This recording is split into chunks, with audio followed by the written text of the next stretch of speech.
Hello बाबू, आज जो हम लोग बात करेंगे वो भारत का आज़ादी के समय जो विभाजन हुआ था और उस विभाजन में लोगों के साथ क्या क्या समस्याएं आई थी, हिंदू और मुस्लिमों के बीच किस प्रकार की समस्याएं आई थी, किस प्रकार से मतभेद हुआ था, किस प्रकार से लोगों का विस्थापना हुआ था, एक से दूसरी जगह गए थे। उसके साथ साथ उनके शरणार्थी किस प्रकार बने थे, उसकी चर्चा हम करेंगे। पिछले बार हम जो बात किए थे राष्ट्र निर्माण की चुनौतियों कि आखिर राष्ट्र का निर्माण के समय कौन सी चुनौतियां आएगी, तो वही हम बात करेंगे विभाजन का। तो भारत का जो विभाजन हुआ था खास करके ये बहुसंख्या के आधार पर हुआ था। इससे पहले आप जानते होंगे कि द्विराष्ट्र का मांग किया गया था, तो द्विराष्ट्र के समय जो बातें की गई थी, द्विराष्ट्र सिद्धांत का विरोध भी हुआ था। लेकिन द्विराष्ट्र सिद्धांत का मांग जो मोहम्मद अली जिन्ना किए थे, उनका मानना था कि हिंदू और मुस्लिम, जैसे उनका कहना था कि हिंदू और मुस्लिमों दोनों मिलकर ना आज़ादी किया, दोनों मिलकर आपस में लड़े थे, एक भाई भाई की तरह अंग्रेजों के विरुद्ध लड़े और आज़ादी को प्राप्त किए। फिर वो चाह रहे थे कि अगर जब देश आज़ाद हो जाएगा तो हिंदुओं का साथ ना मेरा वैवाहिक संबंध है, ना खान पीन है, दोनों का मजहब अलग है, दोनों का रिश्ता अलग है, दोनों को व्यवहार अलग है, दोनों की संस्कृति अलग है, फिर दोनों को एक साथ रहना क्यों? इस बात को लेकर मोहम्मद अली जिन्ना ने आग्रह किया था कि मुस्लिमों के लिए एक नया राष्ट्र दे दिया जाए, कि जहाँ पर एक मुस्लिम वर्ग के लोग, एक मुस्लिम समुदाय के लोग अपने धर्म और संस्कृति को लेकर अपने क्षेत्र की बढ़ावा करेंगे, वहीं पर हिंदू जो है अपने धर्म को लेकर बढ़ावा करेंगे।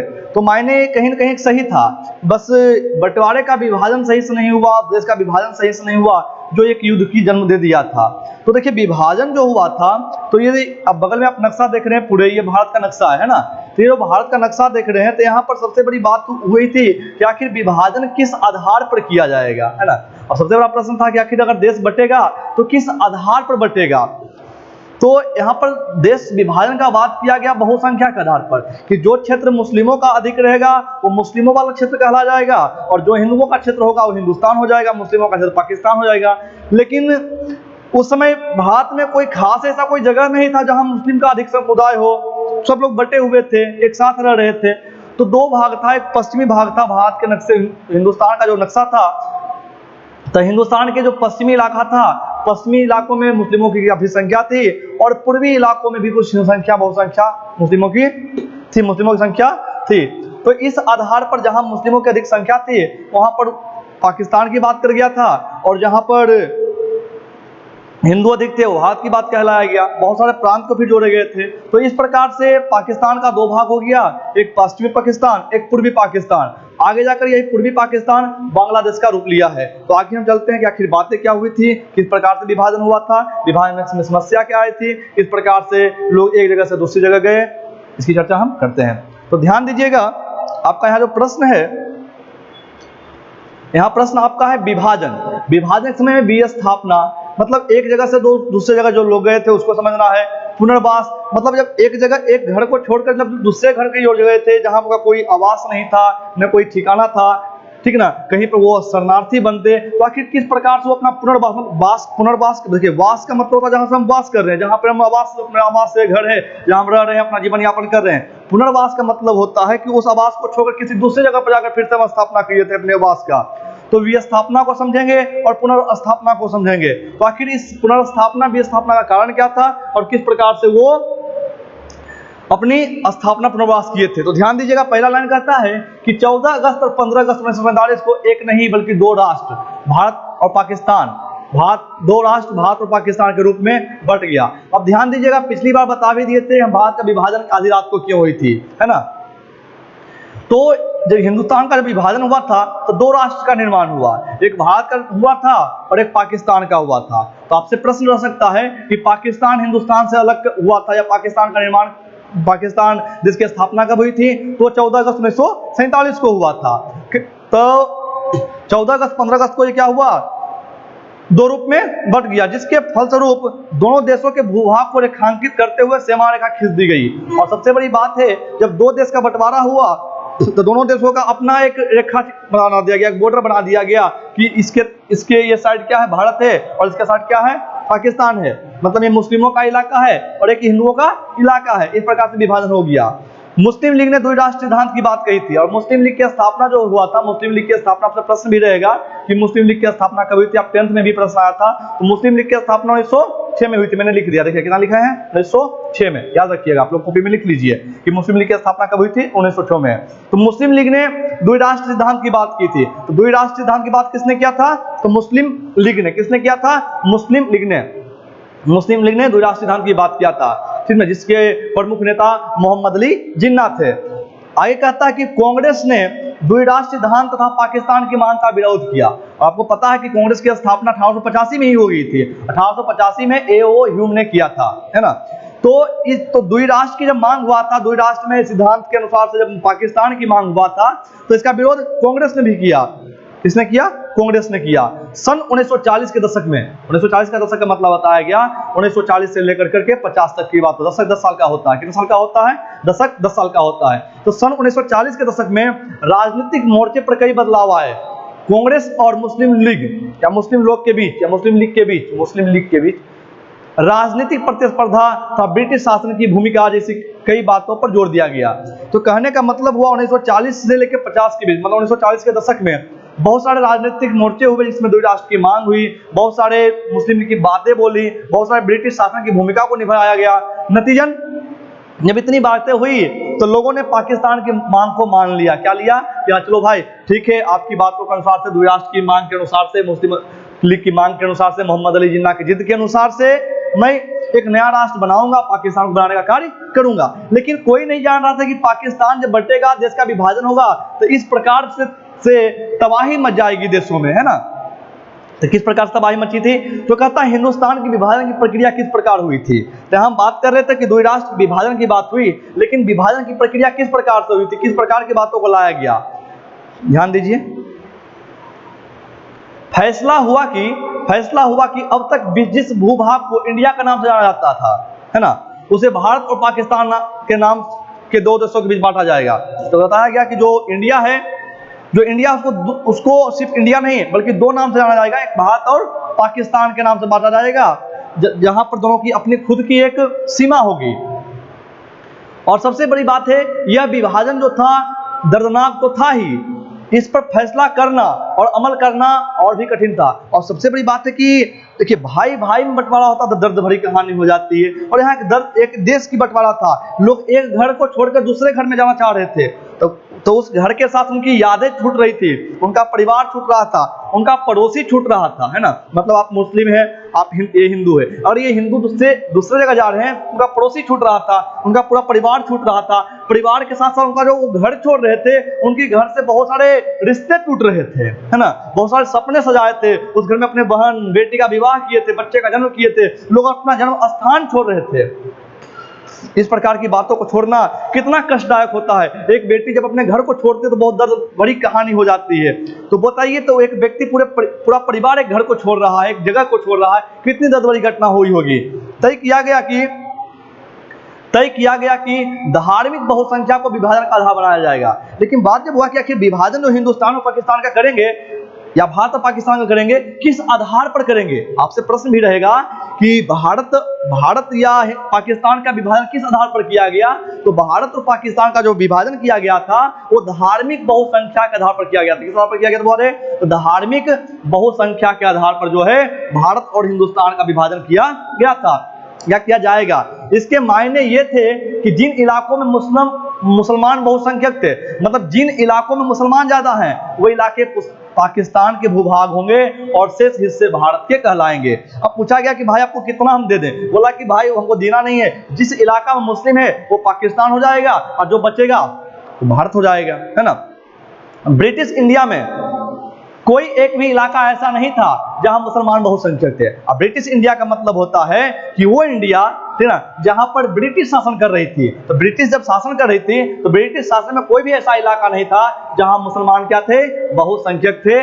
कोई खास इलाका ऐसा नहीं था। मात्र ऐसे दो इलाके थे जहां मुसलमान की आबादी ज्यादा थी, वो पश्चिमी इलाका था और पूर्वी इलाका था। जैसा मैंने अभी अपना नक्शे में दिखाया था, एक पूर्वी इलाका था, एक पश्चिमी इलाका था। पूर्वी इलाका बंगाल की ओर था, जो पूर्वी पाकिस्तान बाद में आकर बांग्लादेश का रूप ले लिया है ना।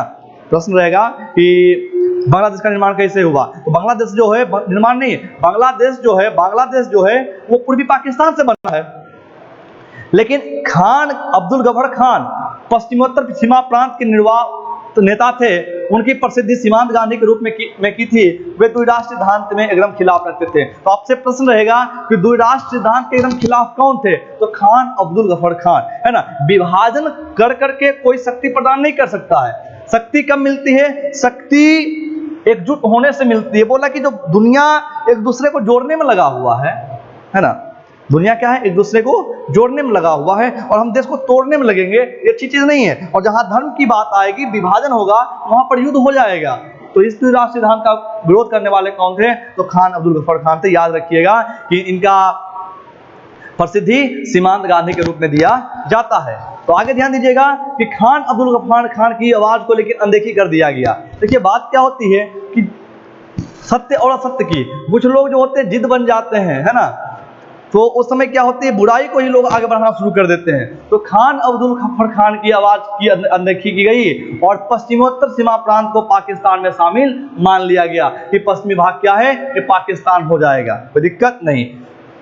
ब्रिटिश इंडिया के मुस्लिम बहुल प्रांत, अब देखिए ब्रिटिश इंडिया के मुस्लिम बहुल प्रांत का मतलब होता है छोटे छोटे भाग, है ना।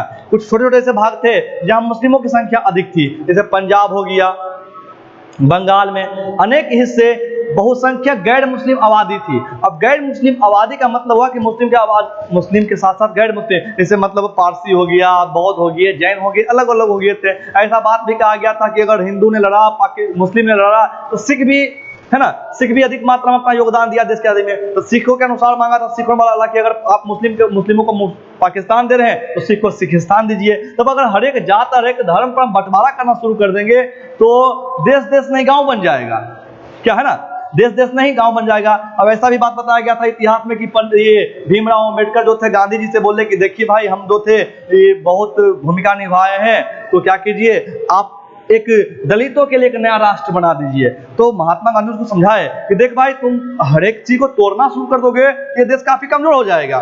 अरे रही बात तुम्हारी दलितों की, तो तू काफी कमजोर है, तो मैं तुम्हारा विकास के लिए या अन्य लोगों के बराबर आने के लिए मैं तुम्हें 10 वर्ष के लिए आरक्षण दूंगा। तेरे पास जमीन नहीं है, संपत्ति नहीं है, तो मैं तुमको 10 वर्ष का आरक्षण दूंगा, तुम उसमें अपना देश का, अपना दलित वर्ग का उत्थान कर लेना।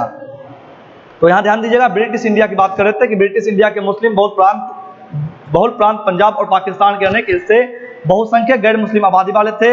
ऐसे में फैसला हुआ कि इन दोनों प्रांतों में बंटवारा धार्मिक बहुसंख्यक के आधार पर होगा और इसमें जिले अथवा उससे निचले स्तर के प्रशासनिक हलके का आधार माना जाएगा। लेकिन आजादी के दिन तक, अब ध्यान दीजिएगा, आजादी के दिन तक उनको यह मालूम नहीं हो पाया कि आखिर ये भाग पाकिस्तान का है या हिंदुस्तान का है। एग्जाम्पल के लिए बता रहे थे, पंजाब की बात बता रहे थे। और ध्यान दीजिएगा, अगर हम बिहार के हैं तो बिहार के लोगों को तो उतना कष्ट नहीं हुआ था विभाजन में, लेकिन जो लोग सीमावर्ती लोग थे, जो पाकिस्तान की सीमा के तहत आ रहे थे, तो उनको काफी कष्ट हुआ था। कष्ट ये हुआ था कि बहुत सारे लोगों की विवाह जो हुई थी पाकिस्तान के इलाके से हिंदुस्तान के इलाकों में हुए थे, तो नए परिवार जहां विवाह हुआ था वहां से उन महिलाओं को उठा करके फिर पुराने परिवार में मिलाने का काम भी किया गया था। जहां पर एक महिला जो अपने आप को एक नए परिवार में ढाल ली थी, फिर से उसे पुराना परिवार लाया गया। तो काफी दर्दनाक कहानी है, ऐसा आप गदर में भी देखने को मिलता है। फैसला नहीं हो पाया कि किस भाग में जाएगा। आजादी के दिन तक लोगों को यह पता नहीं था कि हम भारत में है या पाकिस्तान में। मतलब इतनी तेजी में विभाजन हुआ कि आंदोलन तो बनता है। पंजाब और बंगाल का बंटवारा विभाजन की सबसे बड़ी तबाही अथवा बर्बादी का साबित हुआ। अब प्रश्न आएगा यहाँ पर, देखिए ऑब्जेक्टिव यहाँ से उठ रहा है कि देश का वह कौन सा इलाका था जिसे विभाजन में सबसे बड़ी तबाही मिली, सबसे ज्यादा लोग वहां पर बर्बाद हुए, तो था पंजाब और बंगाल। कौन था? पंजाब और बंगाल था। ये तो जो जगह था, दो प्रांत था, यहाँ पर लोगों को काफी कष्ट उठाना पड़ा था। भारत और पाकिस्तान के लोग अपने घरों में ही बेघर हो गए थे। मतलब जहां पर वो अपने बचपना बिताए थे, जवानी बिताए थे, बुढ़ापा आ गया था, कुछ में वो मरते, लेकिन वहां पर उनको अपना घर छोड़ना पड़ा था। वो बेघर हो गए, उनको एक नए घर की तलाश करनी पड़ रही थी। अब अपने घर को छोड़ करके फिर से दूसरे इलाका में जाकर के उनको अपना खुद का घर बनाना था, जहां पर उनका कोई नहीं था। तो ध्यान दीजिएगा कि इस प्रकार से दर्दनाक कहानी थी। लोग जो थे किसी प्रकार से एक इलाके से दूसरे इलाके जा रहे थे, यातायात व्यवस्था उतनी अच्छी नहीं थी। तो अब यहां देखना है कि आखिर विभाजन का परिणाम देश पर क्या पड़ा। तो विभाजन का परिणाम जिस पर क्या पड़ा, आप देख सकते हैं कि अगर घर में विभाजन होता, भाई भाई में विभाजन होता है तो बहुत सारा परिणाम निकल जाता है। तो देश की विभाजन तो बहुत सारे कष्ट होगा। भाई का विभाजन होता है, एक कमरे से दूसरे कमरे में सामान रखना कितना कष्ट होता है। अब यहाँ सारी संपत्ति को एक जगह से इलाके से ढो करके दूसरे इलाके में ले जाना काफी कष्टनायक होता है। किन्हीं लोगों के पास यातायात के लिए बैलगाड़ी थी, लेकिन कुछ लोग ऐसे गरीब थे जिनके पास कुछ नहीं था, वो काफी कष्टदायक रूप से अपना विस्थापना किए हैं, एक जगह से दूसरी जगह गए हैं। तो भारत की आजादी के साथ इसका विभाजन हो गया। आजादी के साथ विभाजन हुआ है, मतलब ऐसा नहीं कि आजादी 2 साल पहले हुई, विभाजन 2 साल बाद हुआ, नहीं, आजादी के साथ ही विभाजन हुआ है। भारत की आजादी की खुशी को विभाजन ने निचोड़ दिया था। सन 1947 में बड़े पैमाने पर एक जगह की आबादी दूसरी जगह जाने की मजबूर हो गई, मजबूरन उन्हें जाना पड़ा। लोगों का यह स्थानांतरण आकस्मिक और बर्बादी से भरा था।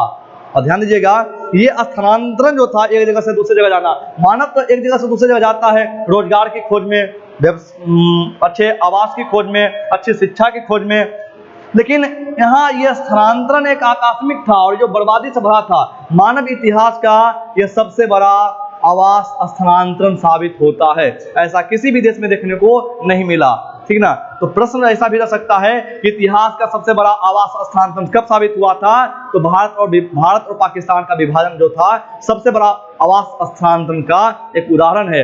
धर्म के नाम पर दूसरे धर्म के लोगों की हत्याएं की जाती थी। मतलब आप दोषी हैं या नहीं, आप निर्दोष हैं क्या है, इससे पूछा नहीं जाता था। सिर्फ धर्म के नाम पर हिंदू को मुस्लिम काट रहा है, मुस्लिम को हिंदू काट रहा है। ऐसा इतिहास लिखता है कि 50,000 हिंदुओं को गाजरों की तरह काट दिया गया था, है ना। गांव का गांव साफ कर दिया जाता था। एक राइटर ने कहा था कि कितनी थी लाशें, कितनी थी आंखें जो रोते रोते पथराई थी, पूछ रही लवारिस लाशें क्यों कुत्तों ने खाई थी। मतलब लाश को उठाने वाला व्यक्ति नहीं था, है ना। चील कौवे कुत्ते नोच के लाश खाए थे। तो इस प्रकार से देश में हत्याएं की गई थी। बताइए कितनी दर्दनाक कहानी होगी, सुनने से लगता है कि इतनी बड़ी कहानी है ना। लाहौर, अमृतसर, कलकत्ता जैसे शहरों में कई सांप्रदायिक दंगे हो गए। सांप्रदायिक दंगे का मतलब वो सामाजिक दंगा हो गया। मुस्लिम हिंदू पर वार कर रहा है, हिंदू मुस्लिम पर वार कर रहा है, जिनमें क्या थे, हजारों निर्दोषों की हत्याएं की गई। यहाँ पर कोई दोषी नहीं था। वो चाह भी नहीं रहे थे कि देश का बंटवारा हो। कुछ चंद नेताओं ने अपने कुछ सत्ता के लिए क्या किया, देश का बंटवारा कर दिया, जिसमें क्या हुआ, हाँ, तो हम बात कर रहे थे कि लाहौर, अमृतसर, कलकत्ता जैसे शहरों में कई सांप्रदायिक दंगे हुए। सांप्रदायिक दंगे की हम बात जो कर रहे थे, सांप्रदायिक दंगे का कहने का मतलब हम बता रहे हैं कि सामाजिक दंगे, समाज के सारे लोग जुड़ गए, एक समाज बना लिए थे। मुस्लिमों का एक गढ़ हो गया, हिंदुओं का गढ़ हो गया, हिंदू मुस्लिम पर वार कर रहा, मुस्लिम हिंदू पर वार कर रहा है। दोषी है या नहीं है, वो राजनेता है या एक आम आदमी है, मतलब काफी दर्दनाक बड़ी कहानी थी, है ना। दो हत्या हो रही थी, गांव का गांव उजड़ रहा था, शहर के शहर उजड़ रहे थे, लाशों की कमी नहीं थी। जिन इलाकों में ज्यादा हिंदू और सिख होते थे, उन इलाकों में मुसलमानों ने जाना छोड़ दिया। अब ध्यान देना है कि जहां हिंदुओं की संख्या है वहां मुसलमानों को नहीं जा रहे हैं, जहां मुसलमान की संख्या अधिक है वहां हिंदू भी नहीं जा रहे हैं। अब कहने का मतलब हुआ कि लोग एक भाग से दूसरे भाग में जा रहे हैं, तो कहीं ना कहीं मुस्लिमों की संख्या, कहीं ना कहीं हिंदुओं की संख्या है। अब ये बेचारे दूसरे आवास के लिए जा रहे हैं, वहां उनको काटा जा रहा है। तो काफी तादाद में लोगों को हत्याएं की गई थी, है ना, जो सही साबित नहीं होता है। सीमा दोनों ओर हजारों की तादाद में औरतों को अगवा कर लिया गया था। अब बंटवारे के समय में चैप्टर 14 में हिस्ट्री में बताऊंगा, भारत का विभाजन एक टॉपिक ही है कि उसमें महिलाओं की स्थिति क्या थी। महिलाओं को अगवा कर लिया गया, उन्हें जबरन शादी करनी पड़ रही थी, है ना, और अगवा करने के वाले धर्म भी अपनाना पड़ा।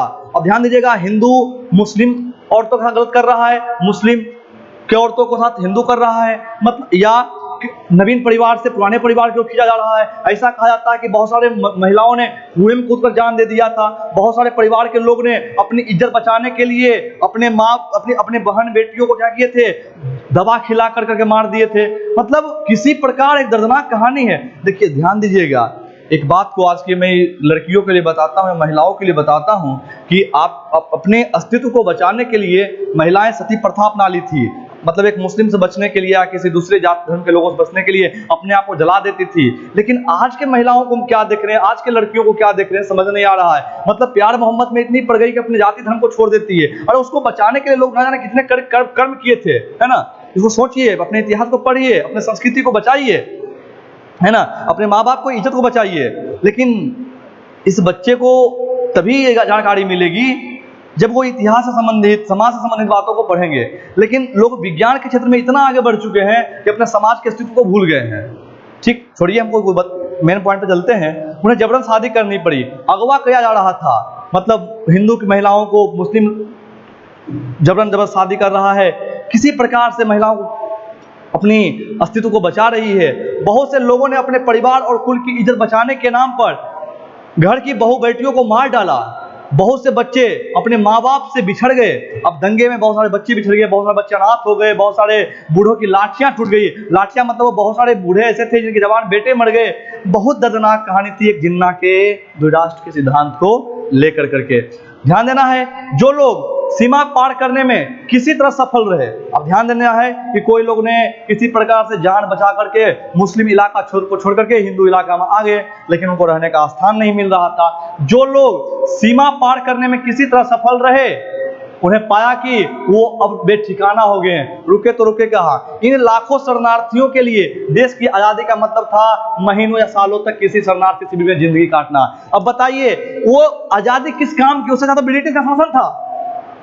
किसी प्रकार जी रहे थे, मतलब अपने परिवार के साथ जी रहे थे, किसी दूसरे का शरणार्थी नहीं बनना पड़ रहा था। अगस्त का महीना था, अगस्त में आजादी आपकी देश की हुई थी। अगस्त का महीना बरसात का महीना था। ऐसा कहा जाता है, जब एक बार नोथुराम गोडसे से पूछा गया था, उन्होंने अपनी जीवनी में लिखा था कि मैंने गांधी को क्यों मारा, तो उसमें लिखे थे कि जब हजारों की लाखों की संख्या में तादाद लोग जब पाकिस्तान से हिंदुस्तान आए थे, तो लोगों के पास रहने के लिए जगह नहीं था।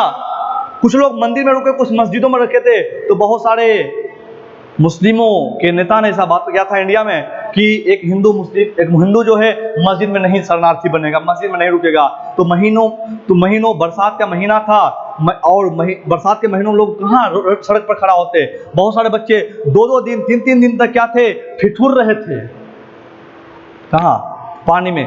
ये सब दर्दनाक कहानी थी देश की। तो क्या ये आजादी था? ये आजादी नहीं था, ये बर्बादी था।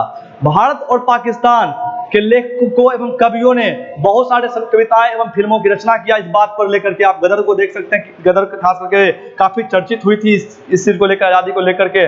80 लाख लोगों को अपना घर बार छोड़कर सीमा पार जाना पड़ा। तो आपसे प्रश्न ये रहेगा कि भारत की आजादी में या भारत का विभाजन में कितने लोगों ने अपना घर को छोड़ा था? तो लगभग 80 लाख लोगों को अपना घर छोड़ करके सीमा पार जाना पड़ा। विभाजन की हिंसा में तकरीबन 5 से 10 लाख लोगों ने अपनी जान गंवाई थी। इसमें हिंदू भी थे और मुस्लिम भी थे, लेकिन सबसे बड़ी बात यह है कि जिसकी संख्या अधिक थी उनकी हत्याएं ज्यादा हुई थी। विभाजन के दौरान बड़ी संख्या में मुस्लिम पाकिस्तान विभाजन के दौरान बड़ी संख्या में मुस्लिम पाकिस्तान चली गई। इसके बावजूद 1951 के वक्त भारत की अगर जब जनगणना हुई थी, है ना, तो उस समय कुल आबादी में 12% मुसलमान भारत में ही थे। तो फिर ये विभाजन द्वि राष्ट्र के सिद्धांत पर कहाँ हुआ, है ना। कि अगर हम धर्म के आधार पर विभाजन किए थे, फिर 1951 में ही भारत की कुल आबादी में 12% मुस्लिम भारत में कैसे रहे, है ना। ये प्रश्न करता है भारत के नागरिक, है ना। या अगर कुछ हिंदू पाकिस्तान में रुक गए तो क्यों रुके, उसे इंडिया क्यों नहीं लाया गया, इस बात को पूछता भारत का नागरिक। ठीक ना। इसी प्रकार का और अधिक जानकारी के लिए आप अगले वीडियो में देखिएगा कि आखिर इस विभाजन के बाद किस प्रकार लोगों का शरणार्थी बनाया गया, किस प्रकार से आवास बना, किस प्रकार लोगों ने अपनी जिंदगी को सुधारा, कितने कष्ट लगे अपने इस विभाजन के बाद अपने जिंदगी को सुधारने में लोगों को। ये सब की जानकारी मैं फिर आगे दूंगा। आज के लिए इतना ही है, ठीक ना। भारत का विभाजन और विस्थापना, विभाजन की मांग क्या हुई थी, कारण क्या था, किस प्रकार से लोग एक तरह से गुस्से गए। ठीक, अगर आप लोग समझ गए तो अच्छी बात है, अगर नहीं समझे तो कमेंट में बताइएगा कि सर इस चीज़ को हम नहीं समझ पाए। फिर हम अगले दिन आपको एक दिन के बाद आपको फिर से इस चीज़ के बारे में समझाएंगे। आज के लिए बाबू इतना ही।